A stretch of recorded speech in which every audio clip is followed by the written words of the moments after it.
Ser Podcast. Las 8 de hoy por hoy en Ser Podcast. Hola, muy buenos días. Después de los sustos y las sorpresas de los lunes, los martes empiezan a ser los días en los que nos queda la pregunta de por qué pasa lo que pasa. Del apagón del lunes pasado seguimos sin saber la razón concreta y del robo que ayer dejó tirados a miles de pasajeros. Se sigue investigando si fue eso, un robo y un problema con la catenaria, o si fue un sabotaje, como apuntó en este mismo programa el ministro Óscar Puente. Ministro que parecía tenerlo claro. Son 4 robos de cable de escasísimo valor en 4 puntos distintos. Es una acción bastante coordinada. Quien lo hacía sabía perfectamente dónde iba, porque es una zona donde no hay cámaras y bueno, pues Pero el caso es que la investigación de la Guardia Civil está en curso todavía, y es verdad que quien robó el cable fue a robarlo en zonas donde no había cámaras de seguridad, pero esa investigación no apunta, con lo que se sabe por el momento, a esa opción del sabotaje. Sastre, buenos días. Buenos días, Barceló. De la posibilidad del sabotaje habló también en la SER anoche el portavoz del PP, Borja Semper, que estuvo con Aimar en Hora 25. No, lo que llama la atención es la determinación, la rotundidad con la que el ministro Puente está afirmando como hipótesis más factible que se trató de un sabotaje. No entendemos muy bien, además, tampoco la orientación o la necesidad de hacerlo, ¿no? Parece claro que el robo de cobre es demasiado habitual. Javier Bañuelos, buenos días. ¿Qué tal? Buenos días. De la investigación, ¿qué se sabe? Bueno, pues se sabe dónde y cómo asaltaron la red ferroviaria, pero se desconoce aún quién y para qué. La Guardia Civil de momento lo investiga como un robo, sin más. No menciona la hipótesis del sabotaje. De hecho, si estuviese tan claro el móvil del boicot, habría entrado en juego el CNI y, según ha sabido la SER, el Servicio Secreto Español de momento no se ha incorporado a esta investigación. El ministro de Transportes visitó ayer una de las zonas vandalizadas y no fue tan categórico como lo fue aquí en la SER. Mantiene ahora que hay 2 hipótesis, la económica y la de hacer daño, y no se puede descartar, dice, al 100% ninguna de las 2, aunque se sigue inclinando por el sabotaje. Primero, por el escaso valor de los 150 metros de cable que se llevaron, apenas 300 euros, y segundo, porque se cortó un cable muy útil para la seguridad ferroviaria que permite monitorizar en tiempo real por dónde pasan los trenes. Lo que sí está claro, Ángels, es que los asaltantes sabían lo que hacían, atacaron de forma simultánea 5 puntos con cajas de seguridad, eran zonas ciegas, no había cámaras de seguridad, pero sí estaban protegidos con vallas de alambre de espino que abrieron con cizallas para poder penetrar y robar el cable. Javi, gracias. Un abrazo. Del otro asunto del apagón del que hablará mañana Pedro Sánchez en el Congreso, vamos sabiendo algunas cosas, aunque queda por saber aún lo más relevante, el motivo que provocó el fallo del suministro. Algunas de las cosas que vamos sabiendo de momento. Por ejemplo, que en el marco de las revisiones del protocolo de seguridad, que eso se va haciendo periódicamente, Red Eléctrica, sus técnicos, recomendaron al gobierno que adaptara el sistema eléctrico español ante el peso que van teniendo las energías renovables. Pero esos mismos técnicos que hicieron esta propuesta y que llegó en enero al Ministerio de Transición Ecológica no le daban tampoco mucha urgencia, porque proponían adaptar el sistema durante los próximos 5 años. Veremos si sale algún avance de la reunión que tiene esta mañana el Consejo de Ministros. El Gobierno tiene su propia investigación y ha decidido dejar fuera de ella a las compañías eléctricas. Adela Molina. Las empresas eléctricas se habían solicitado a través de AELEC, la asociación a la que pertenecen Endesa, Iberdrola o EDP, acceder a toda la información sobre el apagón y estar presentes en el comité que lo investiga. Entre otras razones, dicen, para garantizar la imparcialidad y eficacia en la determinación de las responsabilidades. El Gobierno lo ha rechazado. La vicepresidenta Agesen habló con la presidenta de AELEC para explicarle que ningún operador del sector eléctrico participa en la investigación. El comité, formado por el Gobierno para investigar lo ocurrido, va a volver a reunirse hoy en la sede de Red Eléctrica, como ya hizo el pasado sábado. Ayer se informó de un tercer evento previo al colapso del sistema, 19 segundos antes, localizado en el sur de España. En la sede del operador también estuvo recopilando ayer información el grupo de trabajo que investiga un posible fallo de ciberseguridad como causa del apagón y que prevé visitar también los distintos centros y operación del sistema eléctrico esta misma semana. El apagón fue el argumento que ha esgrimido el PP para poner distancia con el Gobierno. Estaban negociando el decreto contra los aranceles de Donald Trump, que esta semana tiene que convalidar el Congreso, pero el PP llegó a condicionar su apoyo a que el Gobierno apoyase a las centrales nucleares. Al final, el Partido Popular votará en contra de ese decreto. El Gobierno temió que el decreto pudiera llegar a caer por falta de apoyos. Josué Coello, buenos días. ¿Qué tal, Ángels? Buenos días. Pero ahora cuenta con que podrá sacarlo adelante gracias a que Podemos se va a abstener. y también gracias al sí de Junts, que hará que por los pelos, pero con mayoría suficiente, el gobierno saque adelante este decreto. Porque del otro lado, y a pesar de los encuentros y del intercambio de propuestas del último mes con el gobierno, el PP votará no. Fuentes de la formación nos dicen que no solo es que el gobierno no haya aceptado algunas propuestas como las bajadas de impuestos o alargar la vida útil de las nucleares, en privado también reconocen que no lo apoyan porque no son muleta del gobierno, porque creen que la debilidad parlamentaria del Ejecutivo es eso, cosa del Ejecutivo, y que primero tienen que ponerse de acuerdo con los socios antes de pedir apoyo al PP. Pero Ángels, a nadie se le escapa que en este contexto el PP, como ya ha hecho con otros decretos importantes como el de las pensiones, ha visto en su no una oportunidad de ahondar en la inestabilidad del gobierno con los socios e infringir así una dura derrota parlamentaria que finalmente salvará, como decimos, gracias a la abstención de Podemos y al sí de Junts. Josu, gracias. A vosotros. Aunque sea en la economía, donde el Gobierno y el PP parece que se acercan en torno a una operación que es clave para la banca, la OPA del BBVA al Sabadell. El presidente Pedro Sánchez anunció ayer, además en Barcelona, un paso muy poco habitual, de hecho es inédito. El Gobierno va a hacer una consulta pública para preguntar a los agentes sociales, a la ciudadanía y a quienes le representan qué le parece esta OPA que hace unos días validó la Comisión de la Competencia, aunque ahora tiene que decidir el Ejecutivo y en última instancia los accionistas. El Gobierno de España abrirá mañana una consulta pública previa a la toma de decisión con el objetivo de recabar la opinión de organizaciones, de ciudadanos y de asociaciones. En el Partido Popular... Yo creo que esto debe ser una cuestión política, esto debe ser una cuestión de gestión, para que los españoles tengan las mejores condiciones posibles, para que los autónomos tengan las mejores condiciones posibles y las empresas tengan las mejores condiciones posibles. Evidentemente, si eso no se va a respetar, el Partido Popular estará en contra. Juan Bravo expresaba así ciertas reservas. Jordi Fàbrega, buenos días. Hola, buenos días, Ángels. Someter a consulta pública no es un paso habitual, lo decíamos ahora, y a eso se suman los reparos del PP. ¿Qué puede pasar a partir de aquí?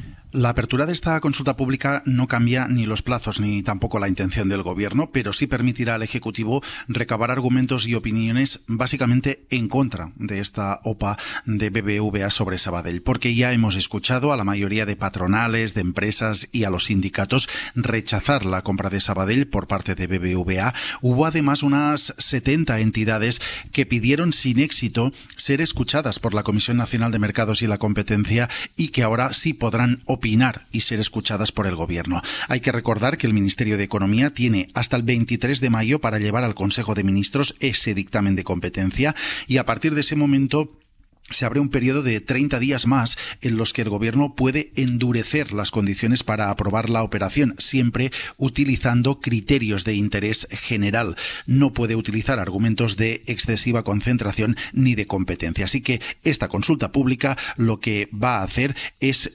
permitir escuchar a las asociaciones afectadas y darle al Gobierno más argumentos para rechazar esta operación. Jordi, gracias. Hasta luego. Es económica la medida que saldrá hoy del Consejo de Ministros, en realidad económica, sobre todo social, por el cambio que implica. El Gobierno tiene previsto aprobar esta mañana el proyecto de ley para reducir la jornada laboral y fijarla en las 37 horas y media a la semana. Ahora lo que falta es que ese proyecto tenga apoyos suficientes cuando llegue al Congreso. I Junts hem decidit per unanimitat que presentarem una esmena a la totalitat a una llei piensa presentar una enmienda a la totalidad. Míriam Nogueras acusa al Gobierno de no haber negociado y dice que esto ahora a los autónomos y a las pequeñas y medianas empresas les va a suponer una mala noticia. En un minuto les contamos las novedades de Gaza con el anuncio de Israel de que piensa conquistar y ocupar toda la franja. Hoy por hoy noticias. Ser Podcast.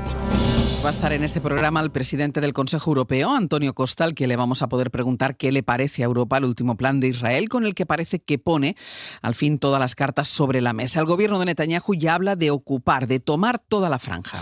El plan lo aprobó ayer el gobierno de Israel, lo hizo por unanimidad, lo han llamado los carros de Gideón y supone ocupar la franja para quedársela.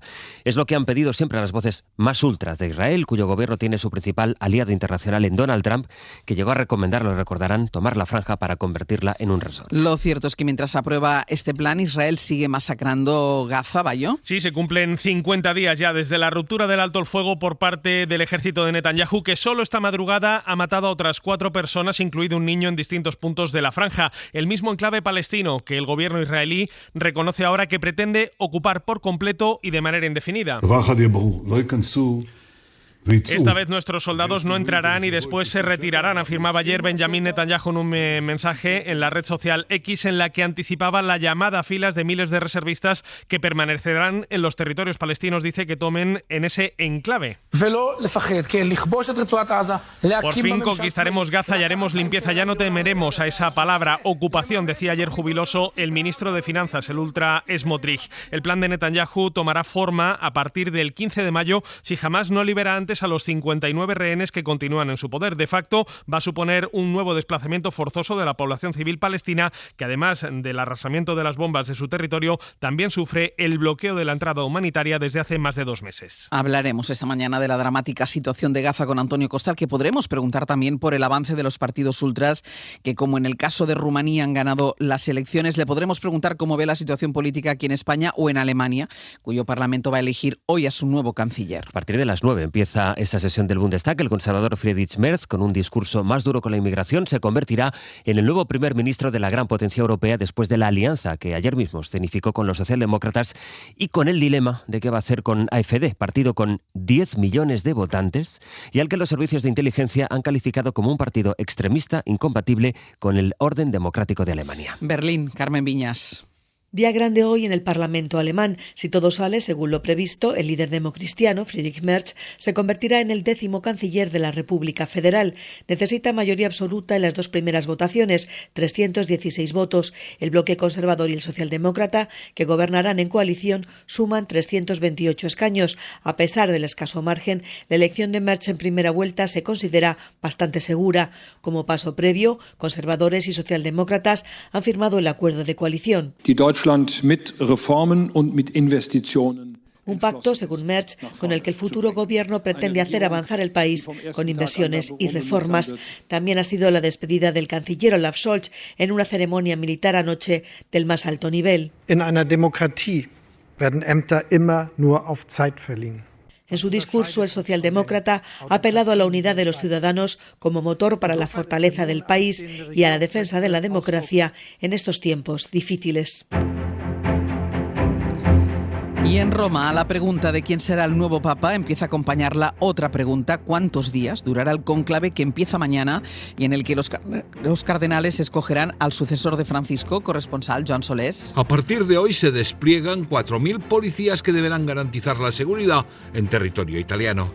En la pequeña ciudad-estado han empezado a jurar que no desvelarán secretos los laicos y religiosos. En la Capilla Sistina hay ya preparadas las 12 mesas, los 133 asientos de los electores y la estufa de las fumatas. En la logia central de la basílica han colgado ya las cortinas rojas para el Habemus Papam, no fuera que esto ocurriera mañana mismo tras la primera votación. Será presto.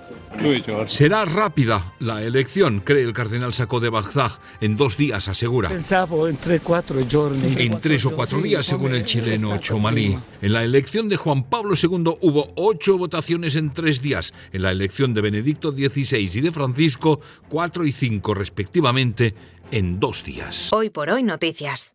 Ser Podcast. La jueza de la Dana vuelve a invitar a Carlos Mazón a que declare de forma voluntaria en la investigación que está llevando a cabo sobre lo que pasó en Valencia aquel 29 de octubre. La magistrada no le puede imputar porque el presidente está aforado y de momento no ha dado traslado al Tribunal Superior de Justicia para que decida, en su mano está, si imputa o no a Carlos Mazón. En todo caso, la jueza de Catarroja lo que se hace es recordar que la instrucción no ha terminado todavía. Radio Valencia, Ana Talens, buen día. Buen día. Rechaza así la petición realizada por una de las acusaciones particulares porque la investigación está viva y aún hay diligencias pendientes. Recuerda que se le ha dado a Mazón la posibilidad de declarar de forma voluntaria como investigado a la vista de las denuncias y querellas formuladas contra él.